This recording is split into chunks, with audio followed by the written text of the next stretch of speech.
Hello, welcome to all.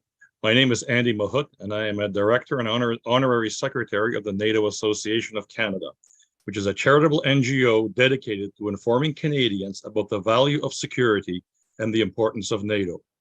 Most Canadians don't have to think about sovereign security on a daily basis.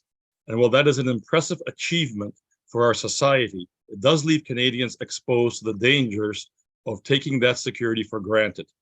It took generations of effort and the tragedies of two world wars to bring about the international institutions dedicated to maintaining global peace, prosperity, and security by way of the rules-based international order. With that effort came the creation of some exceptional institutions, inclusive of the NATO North Atlantic Treaty Association Organization, or NATO, a non-zero-sum collaborative alliance which pools our resources to enable collective defense by way of dedication to each other, best summarized by the recognition that an attack upon any one of us is an attack upon all. The NATO Association of Canada draws attention to the importance of sovereign security by, among others, publishing articles and engaging in projects and events such as the one today, with the goal of keeping the Canadian public aware and informed of the ever-evolving issues that affect our national security. Today, we have the distinct pleasure and privilege of speaking with our largest NATO ally that borders with a nation currently at war, protecting its right to an independent sovereignty. That NATO country, of course, being our close ally, Poland, which is the bulwark of NATO's eastern flank and who are currently on the sharp tip of the harpoon of freedom-loving countries that are engaged in assisting a fellow sovereign nation in repelling well over a year of external military aggression. In seeking to gain a deeper understanding of the realities associated with this war that was thrust upon the nation of Ukraine, we cannot be better served than by speaking with informed representation of the Polish nation. As such, we are honored to have with us today the Polish ambassador to Canada, His Excellency Witold Dzielski, with us today. Panie ambasadorze, serdecznie Pana witamy na dzisiejszej rozmowie i bardzo dziękujemy za odłożenie dla nas trochę czasu w Pana inaczej potężne zajętym programie dnia, by móc uiścić nam i całemu kanadyjskiemu społeczeństwie głębsze zapoznanie się z realiami powiązanymi z tragiczną wojną panującą na wschodniej granicy Polski. Taking us through our discussion with Ambassador Dzielski are three members of our NATO Association of Canada team, Megan Kelly, Mavericks Lynn, and Christian Polygenis, all project managers at the NATO Association of Canada. Thank you again, Ambassador, for making time in your busy schedule. And Megan, could you now please take us away? Yes, thank you so much, Andy. And of course, thank you to His Excellency for being here with us today. I will start off with a quick biography on the ambassador. His Excellency was born in Krakow, Poland in 1977. Before assuming his current position in Ottawa as ambassador, he was the director of the Bureau of International Policy at the Chancellery of the President of the Republic of Poland for 6 years. At the time, he was responsible for the foreign activities of Poland's head of state. From 2013 until 2015, he served at the Foreign Ministry of the Republic of Poland as chief specialist, covering a broad range of transatlantic political issues. From 2007 to 2012, he was posted at the Embassy of the Republic of Poland in Washington, D.C. His portfolio at the time included EU-US relations as well as Polish-Jewish affairs. Prior to joining the public service, His Excellency was actively engaged in Poland's civic society organizations. Among others, he was president and founder of the U.S. Matters Association, officer director at the Pro Publico Bono Foundation, public relations representative for the Oswiecim Institute of Human Rights, lecturer at the Jagiellonian University, and lecturer at the School of Banking and Management. He also is a published author in the area of international relations as well as fiction. In his free time, he enjoys sports such as Aikido, in which he's a black belt, and he's also a former captain of a basketball team. For his professional achievements, he was awarded the Knight's Cross of the Order of Polonia Restituta, Commander of Makairos III, and Commander of the Star of Romania, among others. As for his family life, he has a wife and 2 sons. Thank you again, your ambassador, for joining us today. And if you would like to have a few comments at the beginning, you're more than welcome to. Otherwise, we're free to start the questions for you. Thank you so much. Thank you so much for inviting me. It's a great pleasure to work with such a distinguished organization. And I'm still a fairly fresh ambassador. I'm here for a little bit over a year, and I work closely with your organization for quite some time. And thank you for the very kind introduction. Thank you, Director Mahut, for your kind words. And let me just say that I very much appreciate the fact that the collaboration between our embassy and your organization, out of which historical cultural sport event came up in June this year. Your organization was a patron, was one of the patrons of this event, and it was an international haulers run dedicated to the brotherhood in arms between Poland and Canada. And it was the first initiative ever that received the patronage of Poland's and Canada's ministers of defense. So it was a quite spectacular achievement for which I'm also thankful to you. And once again, thank you for inviting me. Of course, thank you so much. And we are just as grateful to be able to have these interactions with you and the NATO Association with the embassy. As for the Q&A, if you're ready to start off, I will let Mevris take over with our first question. Perfect, thank you.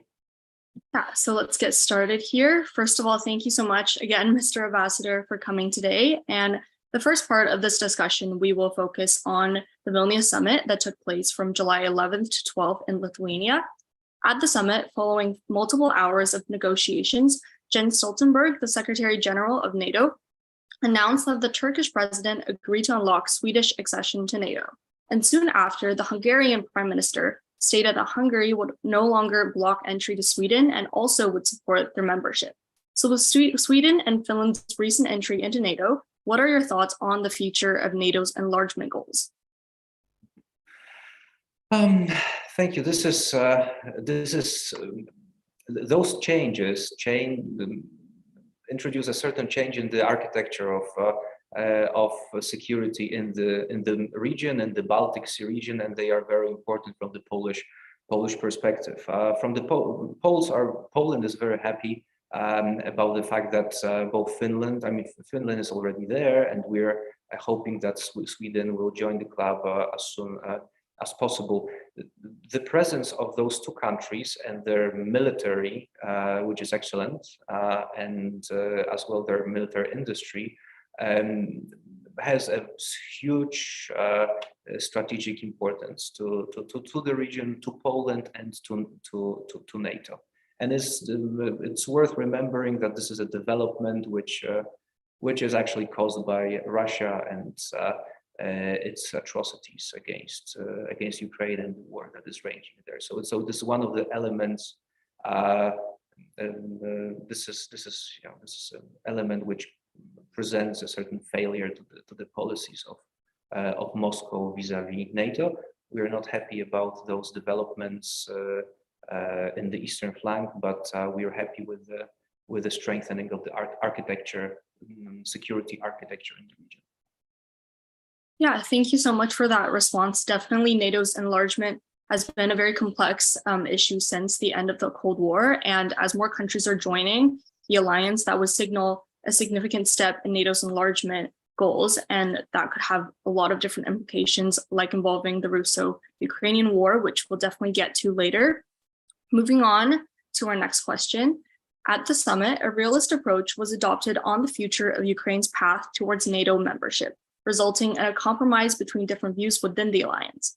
Stoltenberg stated that Ukraine will not become a NATO member while the Russo-Ukrainian war remains ongoing, and Ukraine's President Volodymyr Zelensky said that he wanted NATO to allow Ukraine to join as soon as possible after the war ends. On the one hand, Poland, the Baltic states, and other Eastern European members strongly argued in favor of a precise accession timeline, as requested by Kiev. On the other hand, the United States and most Western European countries were reluctant to admit a country indefinitely at war with Russia, as it would call into action Article 5 on collective defense.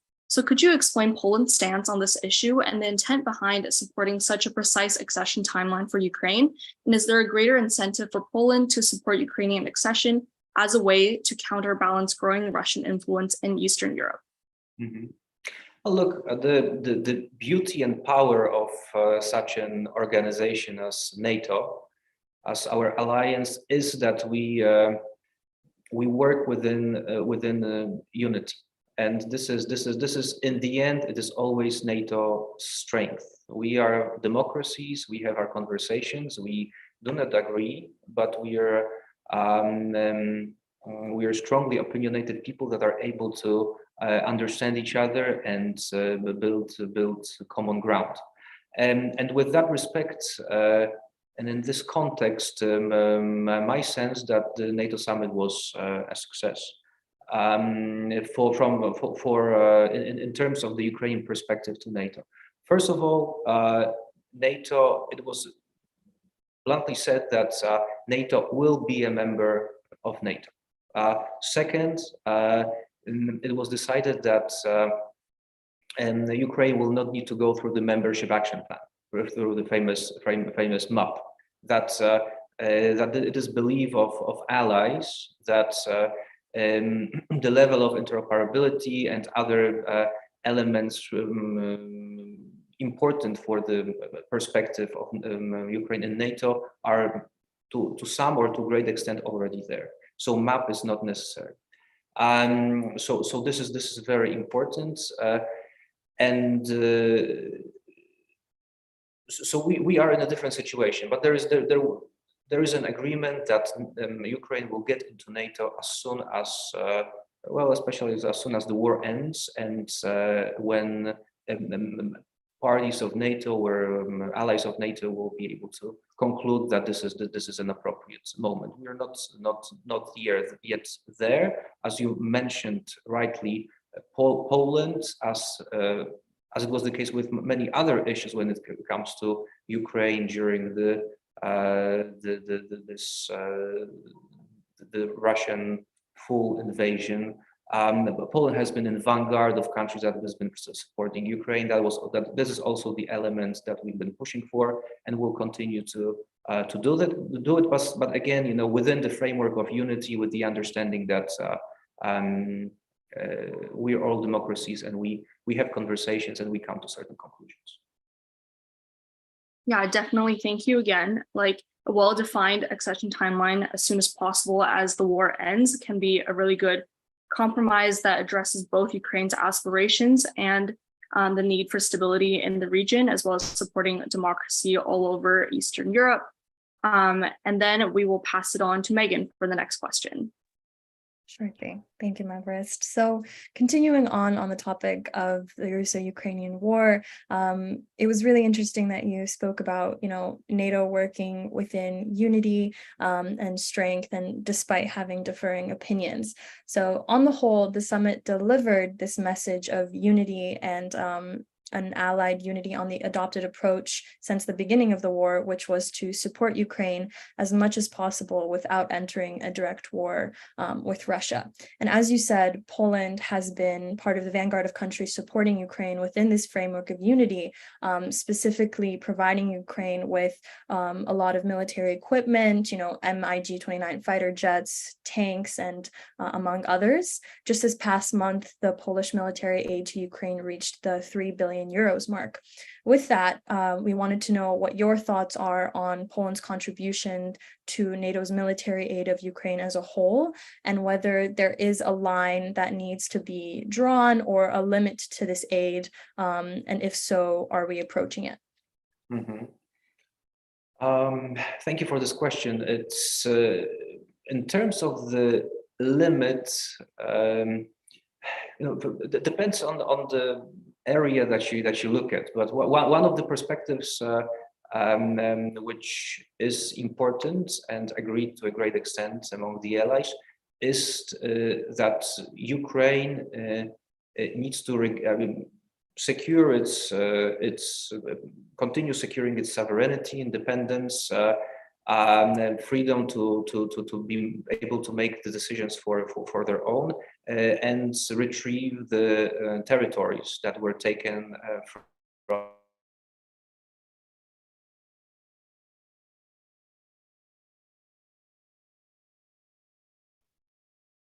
Seems the ambassador is having a bit of a connection problem, so we'll just give it a minute until that's resolved.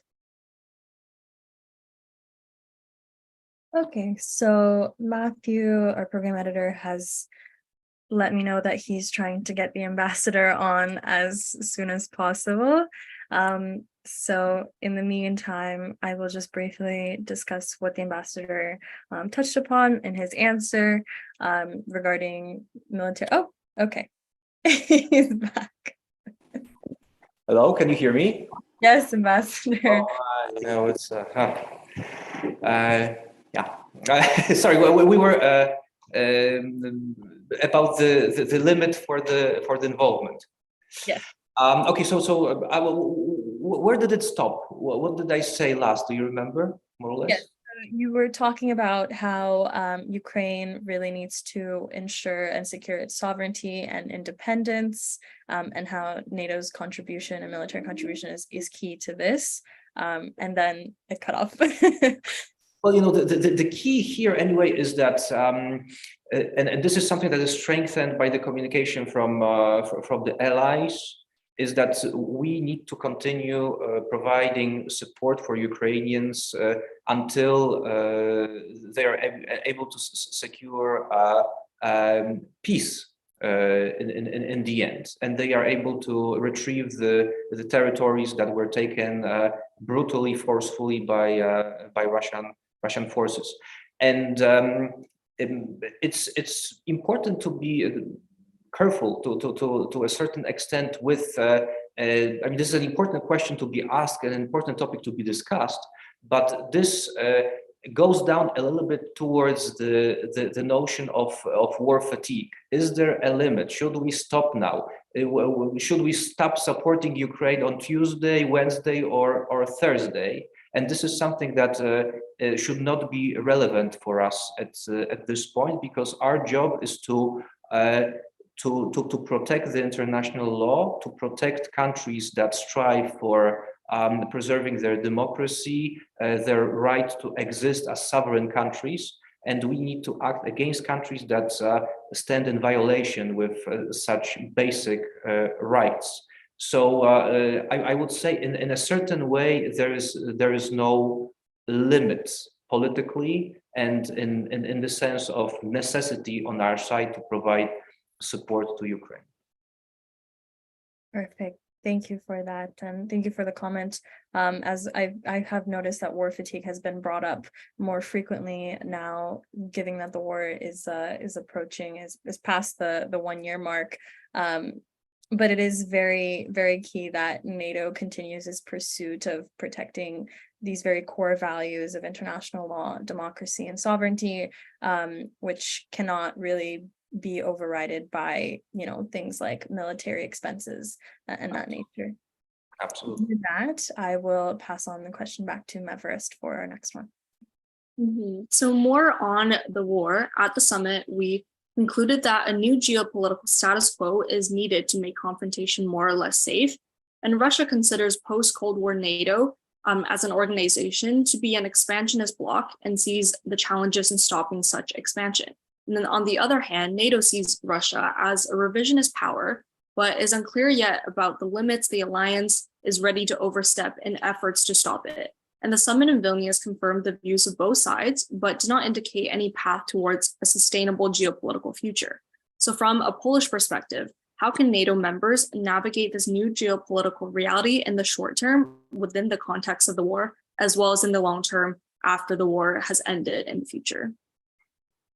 Let me start by responding to what you said in the beginning about a certain, well, you didn't suggest it, but I mean, somebody might think that there is a suggestion in it that there is a certain balance between the narratives of on the side of NATO and Russia, that NATO accuses us of being expansionist, and basically we're sort of yeah, the thing is that it's very easy to see who is lying here.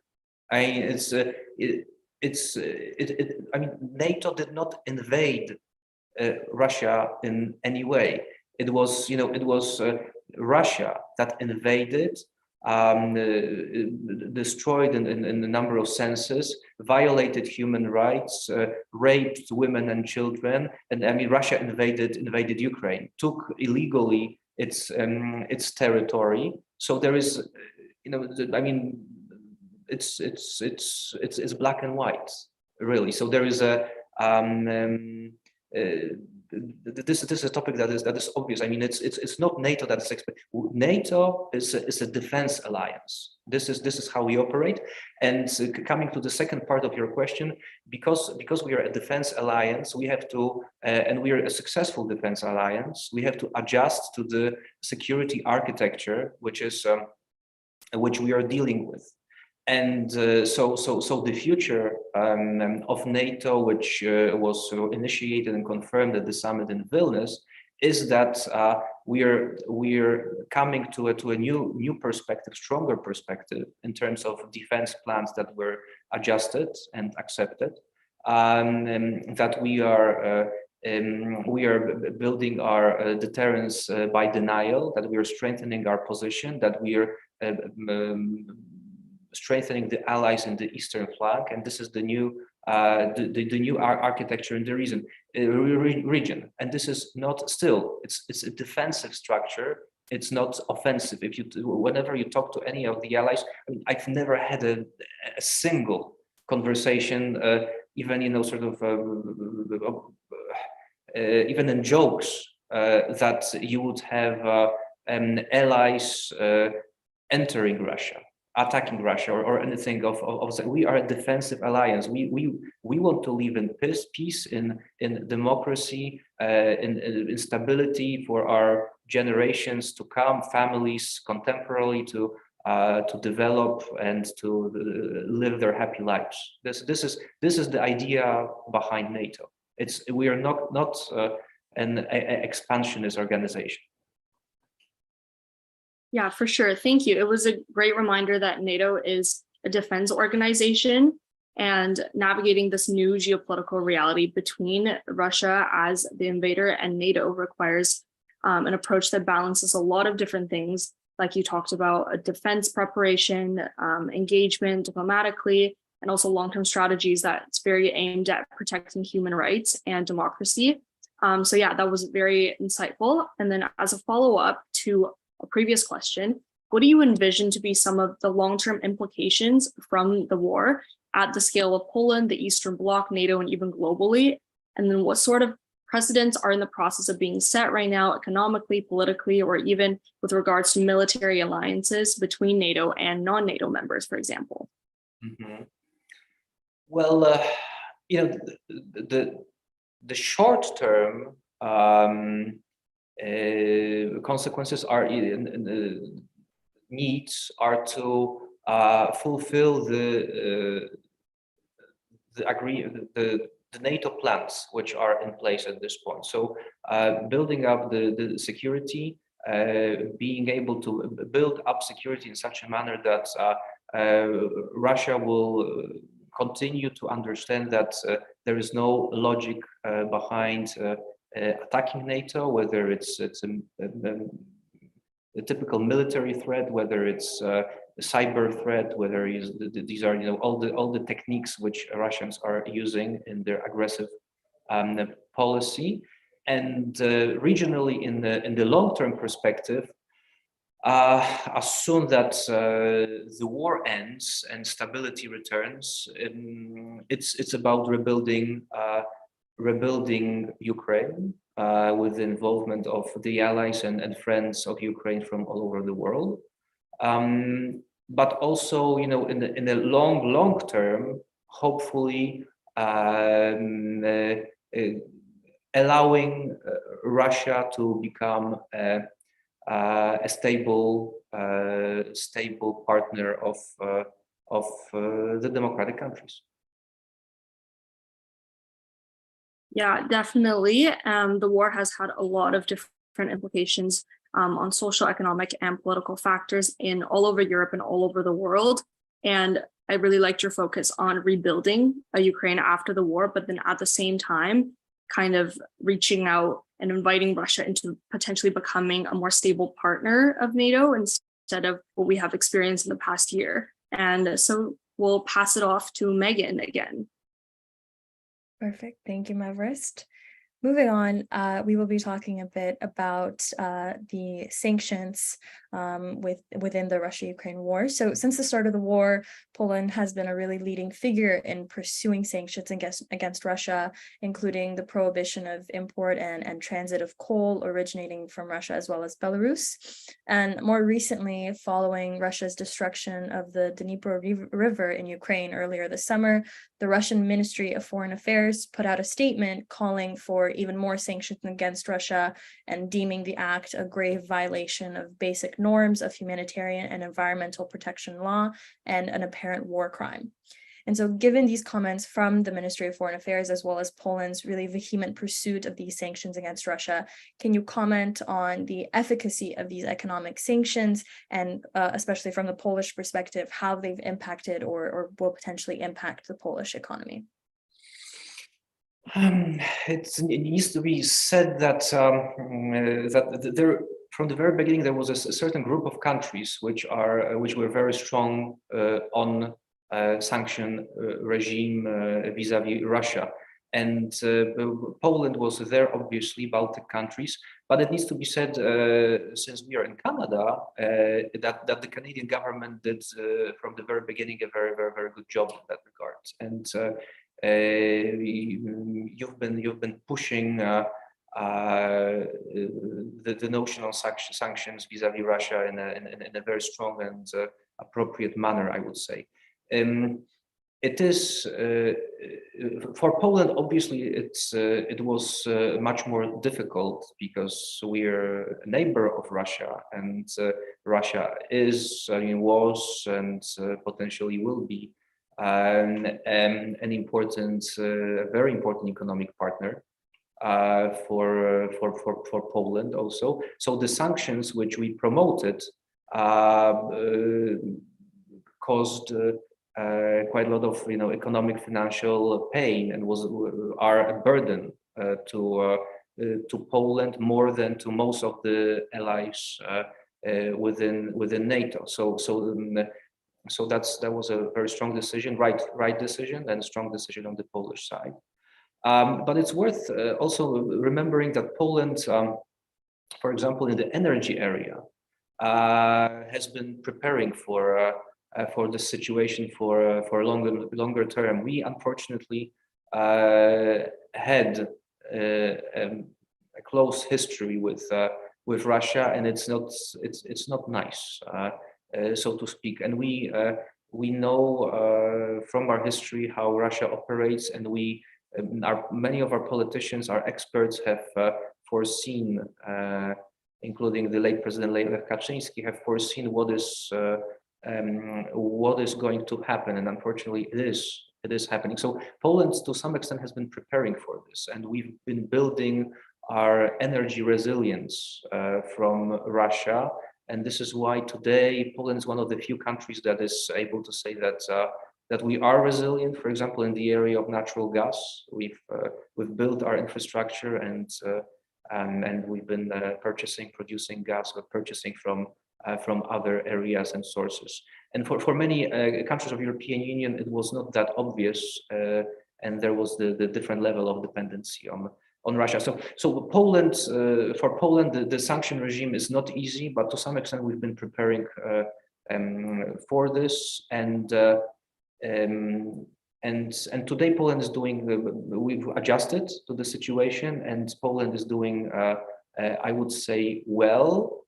In terms of economic development, in terms of trade, which fell last year, but this year it went up again. We are again in a strong position in that regard. So it's a combination of factors. I would say a combination of factors, but all in all, Poland is doing well, but we would be doing much better if Russia would not invade their neighbors. Fair enough, and a very concise point. And you do make a very excellent point about Poland's transition from this energy dependence to Russia to energy resilience, which has been a very difficult road. And as a follow-up to that, I guess on the flip side of it, being a NATO member, Poland, as well as Canada, in a way, indirectly brings about economic benefits like commitments to trade liberalization and market access, as well as higher foreign direct investment to the economy of Poland and that of Canada, mainly due to investor confidence. So do you think that these aspects of NATO membership help to offset the pressure that Poland and, of course, Canada is experiencing with sanctions and embargoes from Russia? Again, it's a complex topic. I mean, you're absolutely right. Being a NATO member builds up this sort of atmosphere of security to investors. But temporarily, it leads to certain problems. There was not only in Poland about Poland, but many actors of the regions last year, especially. For investors, it was a difficult topic to invest in the countries of Eastern flank, and that goes without saying, whether NATO is there or not. But I'm quite certain that investors see how efficiently NATO operates and how efficient and professional the countries of the region are, and that's why those tendencies are changing today. And they are changing on the level of, they have changed already on the level of actors that are well informed. But for example, from my perspective, there is I've been in Poland this June and talked to my friends in Krakow, which is cultural capital quite often it's a cultural capital in Poland in a symbolic sense. And for example, there's a problem with tourism. People are afraid of going to the Eastern flank from all over the world. And this tourist life is not as vibrant. And for many countries all over the world, including Poland, tourism is an important element of revenue. So it is a topic. It is complicated. I think with the farther we go, the more. Today the situation is completely stable. I mean, it's for businesses, it's quite obvious. Nobody sees that as a problem. But the farther we go, the better it will be also for those actors that are not that well informed about the situation. Perfect, thank you. And that is an interesting point that you brought up about tourism, especially because it's not necessarily something that someone from Canada, let's say, like one of our viewers, would really think about when considering the implications of the war on Poland or any of the NATO members of the Eastern flank. Given that, I will pass on the torch to Christian for our next question.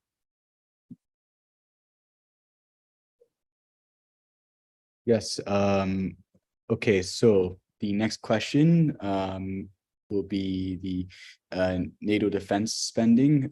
So could you provide us your thoughts on these changes to NATO's defense spending? What is the Polish stance on NATO's new defense spending goals? We have a strong sense that that Poland's. We've seen it with Ukraine. You need to be ready for war, and you need to be able to stand your ground before friends and allies come to your help. Poland understood that very well for a long time. We understand it well today. And we've been, again, in the vanguard in that regard, especially this year. I think we are the #1 country this year in terms of military spending, defense spending, in terms of GDP. We are at the level of 3.9% right now. And there is a perspective for us going up to 4.3%.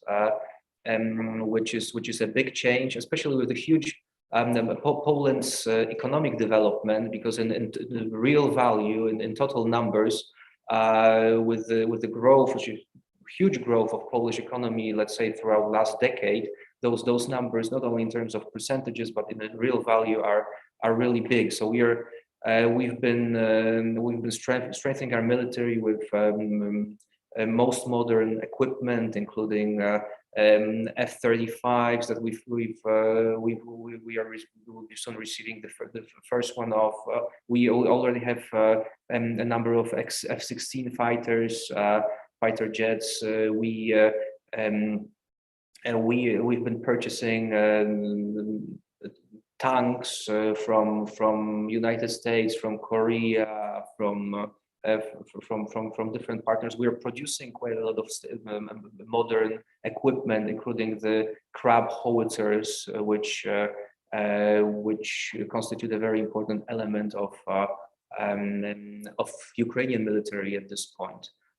So we are strengthening our military in a very significant manner, and we are encouraging our partners to do the same. Not everybody is bordering with Russia, obviously, and everybody has their different concerns. But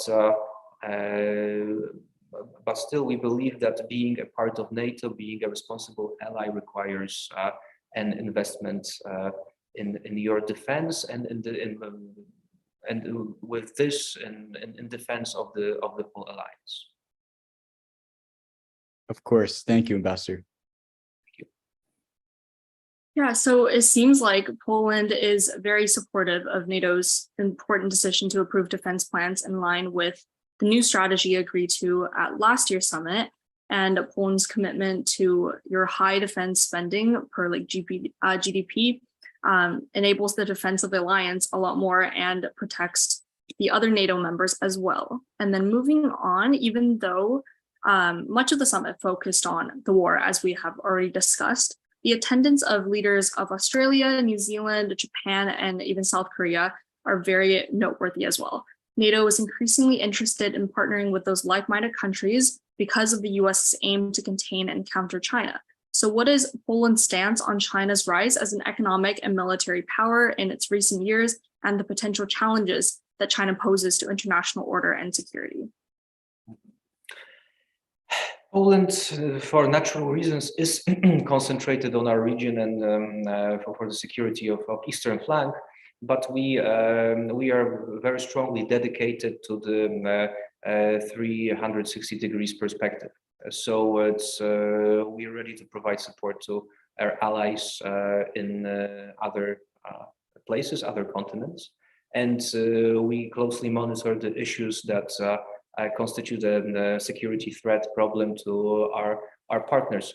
It's not a secret that for the whole alliance, China is not, it's not the kind of threat as Russia is, but there are a number of security circumstances that we are taking into consideration, because Chinese, as you know well in Canada, observing your political debates here, China is quite an active actor all over the world, involved in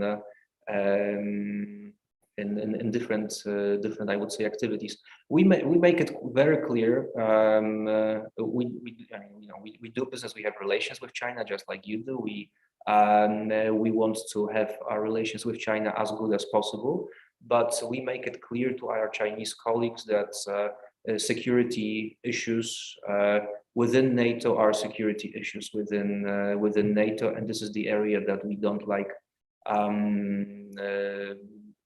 interference. Yeah. Thank you for that response, and it definitely makes sense that Poland, as its own country, has limited capabilities and can't focus on China as much as Russia in the war, because that's a much more urgent issue right on its border. But it's still good to hear that it's something that the alliance is aware of, and that Poland's also participating in becoming more aware of China's rise and how to deal with that accordingly. And I'll pass the torch on to Megan. Great, thank you. So while we are on the topic of security, earlier this week, the Polish Prime Minister put out a statement claiming that more than 100 troops from the Wagner Group were moving towards the Suwalki Gap between Lithuania and Poland.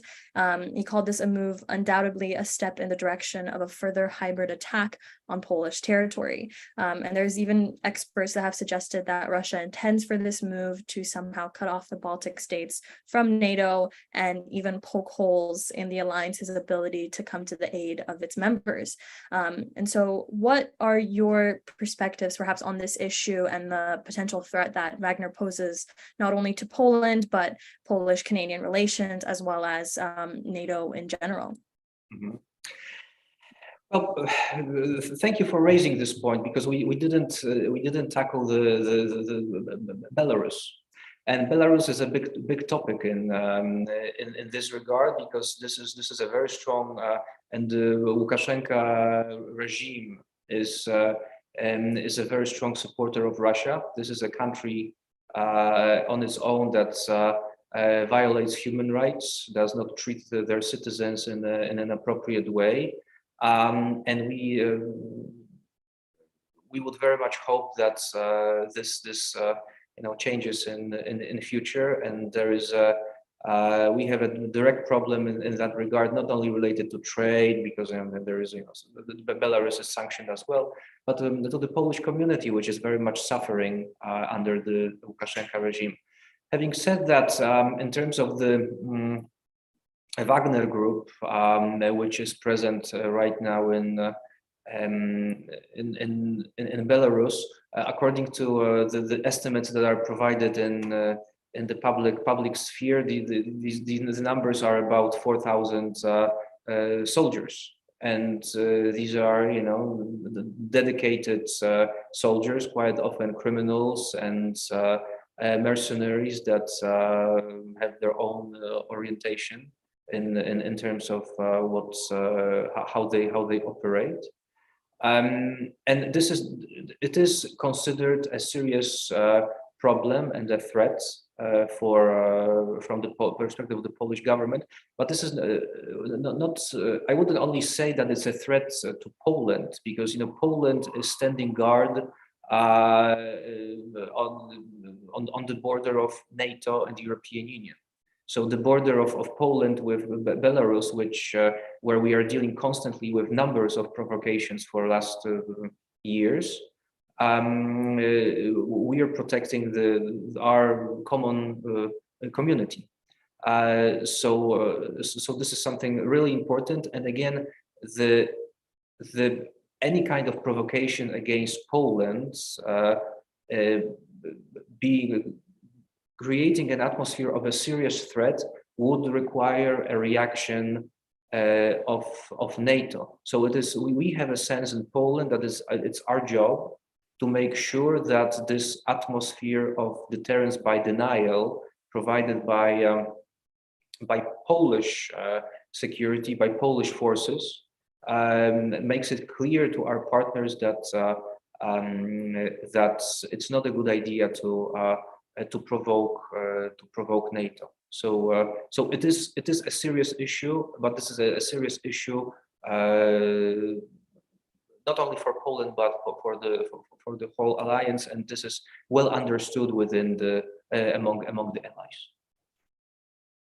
Absolutely, thank you. And yeah, even though it was not necessarily a topic of discussion within the summit, it is something that has come recently to the forefront of attention for Poland and countries of the eastern flank. With that being said, I will pass it on to Mevris to talk about the global security landscape. Yeah, so we have talked about the war a lot now. How do you assess the current global security landscape? And aside from the Russo-Ukrainian war, what are the most pressing security challenges that Poland and I guess other NATO members, including Canada, are facing in 2023 and moving forward as well? Mm-hmm. Well, we are in the process of this global security architecture being being changed. From the Polish perspective, we are looking at in particular at the regional changes. So one of the elements that will be significant in future is the fact that Russia, being such a superpower as it promoted itself, has already lost this promotional aspect of its activities big time.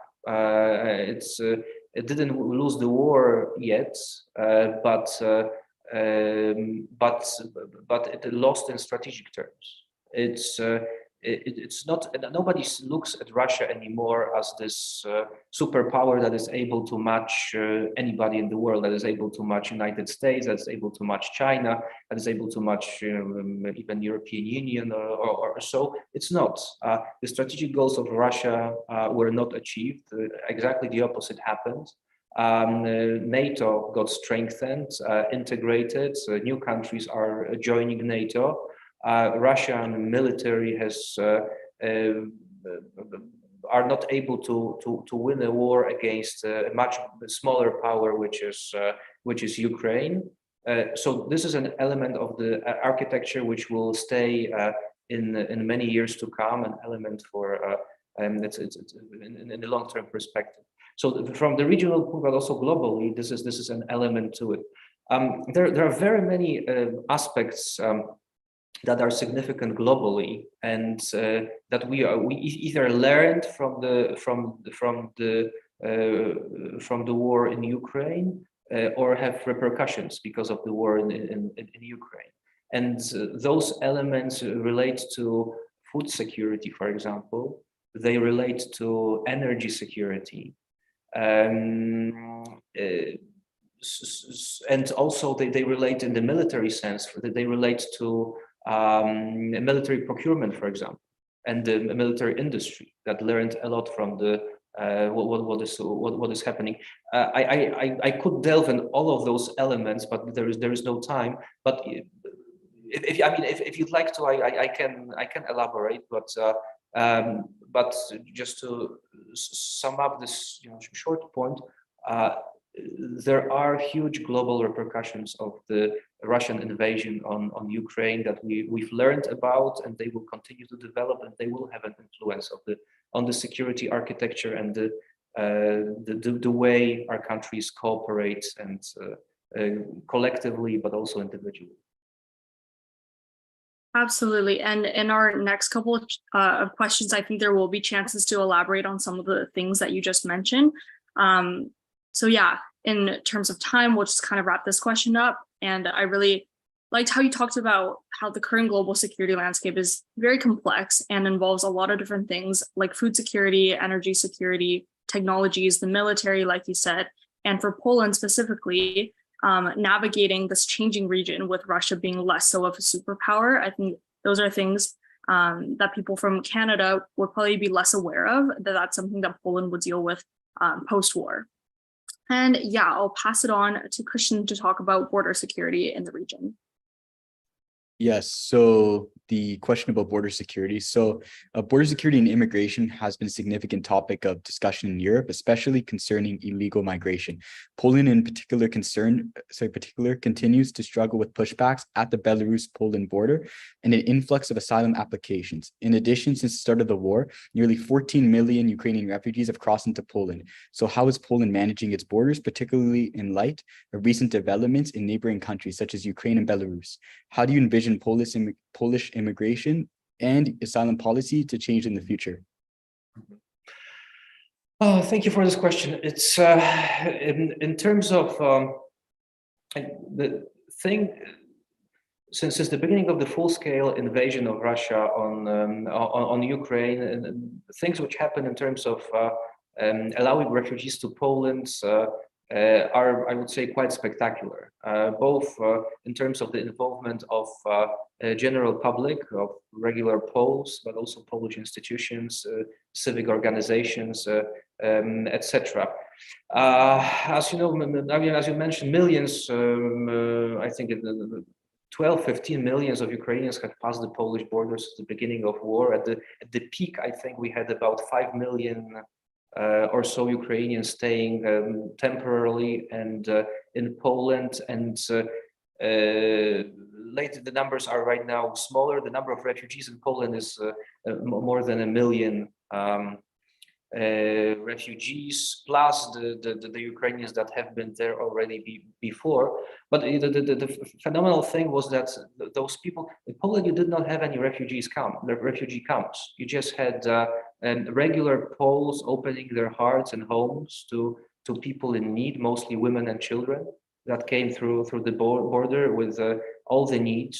And Polish institutions invited them to become basically citizens of Poland right away, with the only exception that they were not granted the right to vote.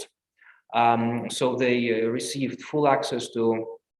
They received welfare support. They received full access to the employment market. They received children went to Polish schools. So they were able to operate in the best manner possible, especially considering the fact that Poles, that they were able to sort of start living in the homes of regular Poles, and they were provided and supported for them. As you can imagine, the costs of that kind of exercise were huge. Imagine a situation. I mean, Canada and Poland are comparable countries in terms of numbers of populations. We are more or less the same. Imagine a situation that you have suddenly you have 5 million somebodies coming into your countries, and what kind of effect it has on the in all the possible spheres on the population. In terms of and so vis-a-vis the immigration from Ukraine, that there was no problem with the migrants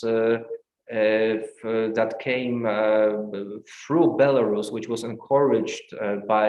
I mean, there was a reason why we had and we continue to have migrants on Belarus border, because the aim of the Belarus government was to destabilize the region with that methodology. So we've built and we strengthened the secured border with Belarus so that a minimal number of migrants are able to come through. And in that regard, we are heavily supported by our partners in the European Union, because illegal migration is not something that we should be open to. And these are not refugees.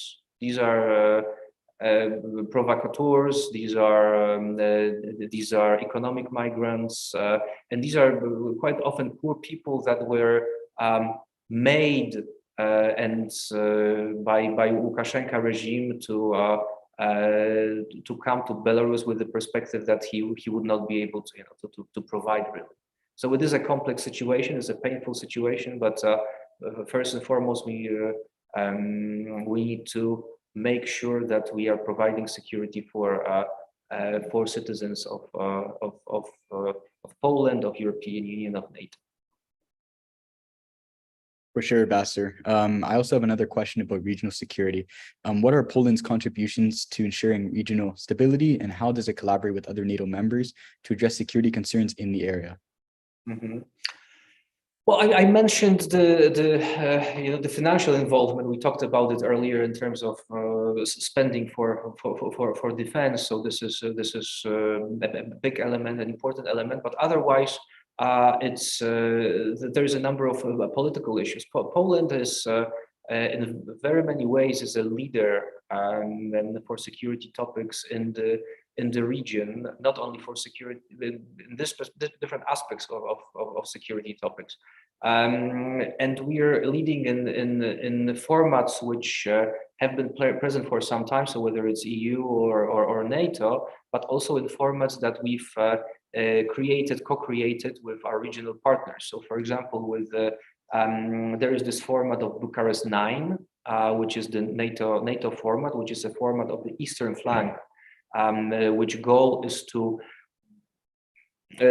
coordinate the position of the countries of the eastern flank, so that we have a more joint position within the NATO structure, and this is a very important consultative body that Poland was established together with Romania. And there are other formats, including, for example, the 3Cs initiative, which is also, this is a format which Poland built together with Croatia, which is about the business, its economy, but also about energy security. And so this is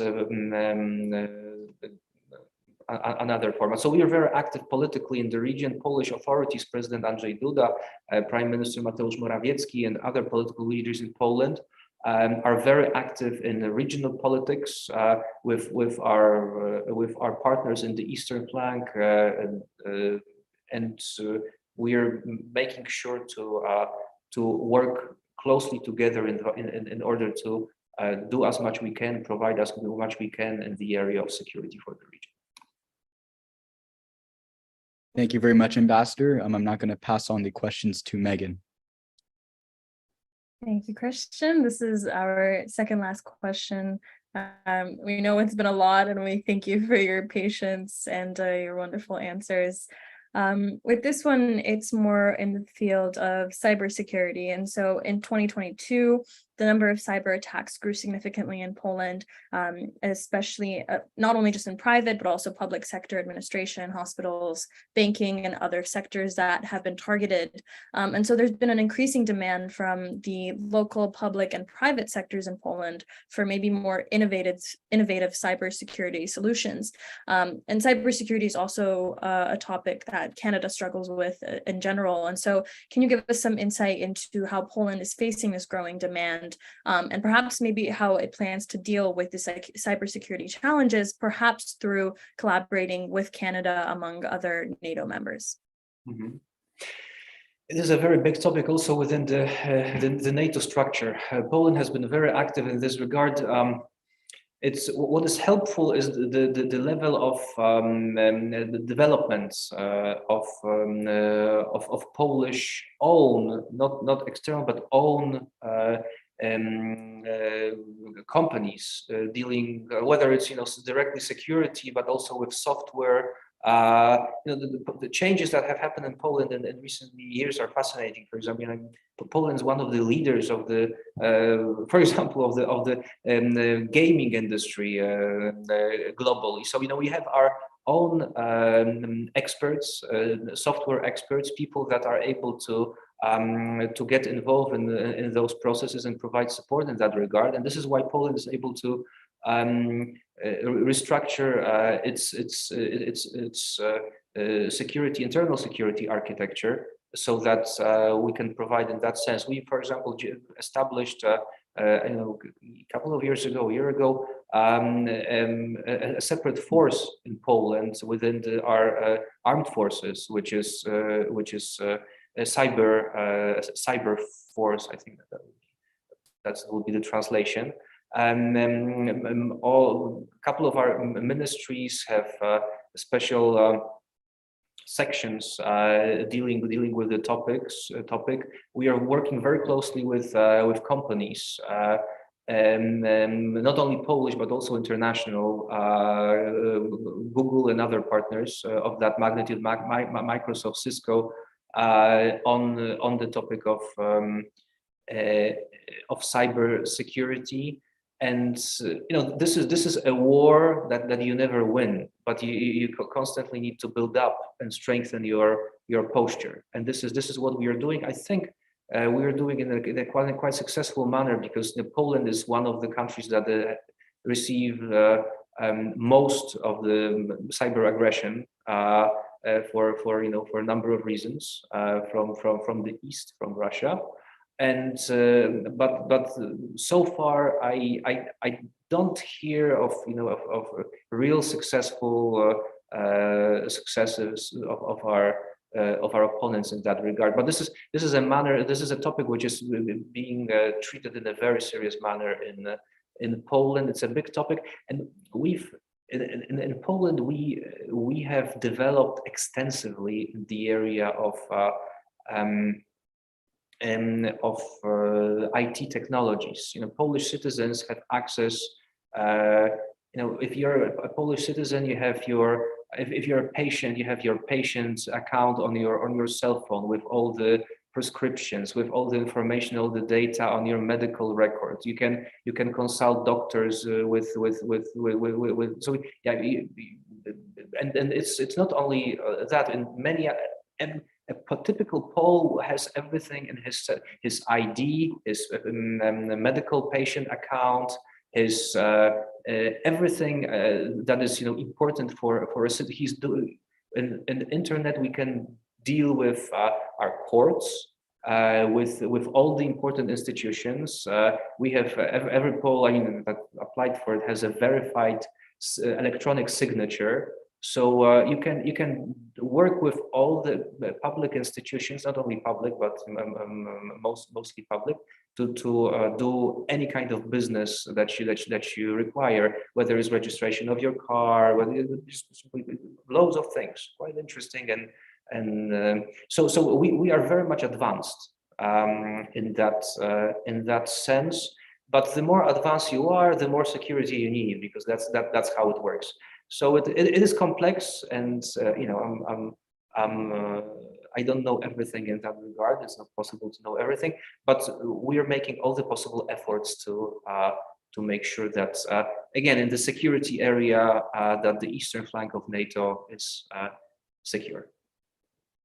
Of course, thank you. And I mean, I know you said you don't know everything, but it seems to us that you're very well educated on the topic, among other things. So thank you for those comments. And for our last question, I will pass it on to Christian. Yes. So how has Canada, alongside the other NATO members' contributions, impacted the strength of Poland's military in terms of equipment exports? Once again, Canada, how Canada influenced? Yes, I will repeat the question. How has Canada, alongside the NATO members' contributions, impacted the strength of Poland's military in terms of equipment exports? In terms of equipment exports to Ukraine, as I would understand, because we Yes. Yeah. Since this is the final question, I will make it a little bit, the answer will be a little bit broader, because since you tackle Canada, this is very important. My sense is personal. It's not the position of the Polish government, but my sense is that from the very beginning of the full-scale war in Ukraine, Canada has been at the core of countries providing support to Ukraine and to Eastern NATO flank. And these obviously Poland, the Baltic countries, UK, United States, and Canada. And this is very much appreciated in Poland. It's not only military, but it's Canada was very important and is important in the political sphere, in the international organizations. This is something that we very much notice in Poland and very much appreciate. In terms of military support, probably you have numbers. I don't have those numbers in my head right now, but Canada very quickly decided that at the beginning of war, your ideas or your government's ideas were circulating about providing non-lethal support to Ukraine. That this is something that you would not breach, but we've been persuading you. Other actors have been persuading you, but it did not require much of persuasion. The decisions on your side changed very quickly to the benefit of Ukrainians and to the benefit of the security of eastern flank.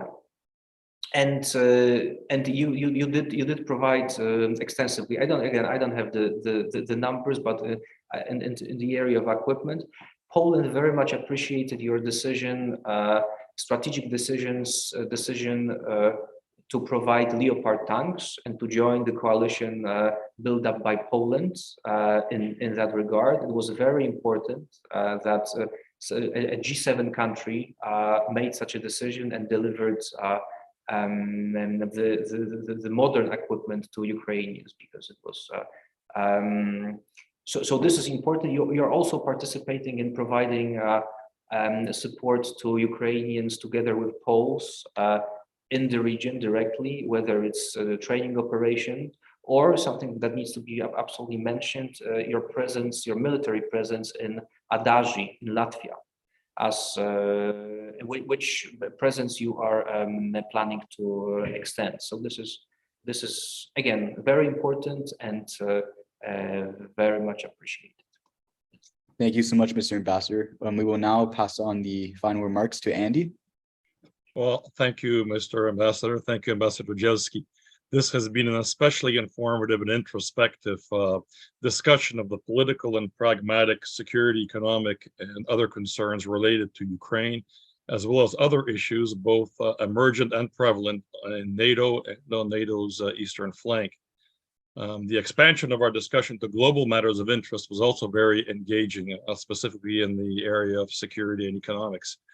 Personally, I found I did some quick mathematics, and it appears from the numbers presented that the number of Ukrainian refugees into Poland exceeds a third of the native population. And yet to have no refugee camps is exceptional, and I suspect historically unprecedented. I found that to be a very, very impressive achievement. Poland has for many years been a tremendous, fully engaged member of the NATO alliance and a vitally active supporter of Ukrainian sovereignty, as well as sovereignty for all Eastern European nations. And of course, Poland, as a historic bulwark for and supporter of freedom for all nations, continues to actively stand up for national sovereignty in Europe, and as such continues a historic tradition of both strong independence and stable peace among nations, all nations, a tradition Poland can and should be intensely proud of. Thank you again, Ambassador Jelski, for a very wide-ranging and frank and open discussion. Panie ambasadorze, bardzo dziękujemy za naprawdę szczere, otwarte i dobrze przemyślone odpowiedzi do bardzo szerokiego wachlarzu pytań. And to all of our viewers, I invite you to subscribe to our channel so that you can receive notifications of future discussions such as the one today regarding NATO security and other emergent issues which are relevant to Canadian and global sovereignty, peace, and security. So thank you again, Ambassador Jelski, for your time and shared perspectives, and I wish everyone an excellent day. Thank you for your interest and engagement, and I bid you all a fond farewell. Thank you so much. It's always a great pleasure to work with you. Thank you.